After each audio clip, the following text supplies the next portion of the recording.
হরে কৃষ্ণ। আগত চৈত্র মাসের শুক্লপক্ষীয় কামদা একাদশীর অনেক অনেক শুভেচ্ছা সকল ভক্তগণকে।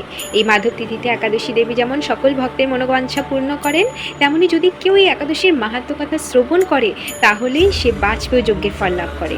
বাজ অর্থাৎ খাদ্য, পুষ্টি, সমৃদ্ধি, আধ্যাত্মিক উন্নতি, ঐশ্বর্য এবং পেয় অর্থাৎ যা পানীয়।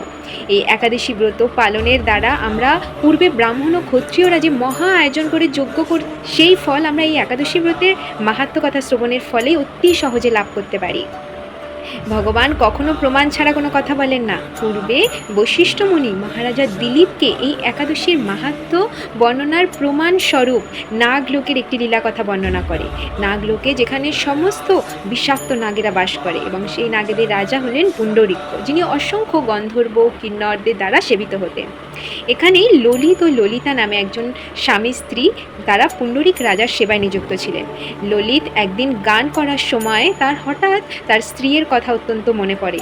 তার গানের তাল, লয়, ছন্দ সমস্ত কিছুর বিপর্যয় হয় এবং তখন কর্কটক নামে এক নাগ তা বুঝতে পেরে রাজা পুণ্ডরিককে জানান। রাজা অত্যন্ত ক্রুদ্ধ হয়ে ললিতকে অভিশাপ দেন, রাক্ষস যোনি লাভ করে। তৎক্ষণাৎ ললিত তার সেই দিব্য শরীর ত্যাগ করে এক বিশাল রাক্ষস শরীর লাভ করেন। এই অবস্থায় তার স্ত্রী ললিতা কিন্তু অত্যন্ত ভেঙে পড়ে। তিনি কখনো ললিতের সঙ্গ ত্যাগ করেননি। যখন তিনি দেখছেন ললিত রাক্ষস রূপে নির্বিচারে সকল মানুষকে হত্যা করে তাদের রক্ত পান করছে, স্বেচ্ছাচারিতা করছে, তা দেখে তিনি অত্যন্ত দুঃখ পান। কিন্তু তবুও তিনি তার স্বামীর সঙ্গ ত্যাগ করেননি। অত্যন্ত দুঃখিত হয়ে একদিন এক পাহাড়ে চলতে চলতে তিনি ঋষ্যশৃঙ্গ নামে এক মুনির আশ্রমে আসেন। সেখানে মুনির সাথে কথোপকথনে তিনি তার সমস্ত দুর্ভাগ্যের কথা জানান। সেই মুনির পরামর্শে ললিতা একাদশী ব্রত পালন করে এবং এই কামদা একাদশীর ফল তিনি তার পতিকে দান করেন এবং এই একাদশীর ফল লাভ করে ললিত তৎক্ষণাৎ তার সেই রাক্ষস শরীর ত্যাগ করে দিব্য শরীর লাভ করেন এবং ললিত ও ললিতা তারা গন্ধর্ব লোকে ফিরে যান।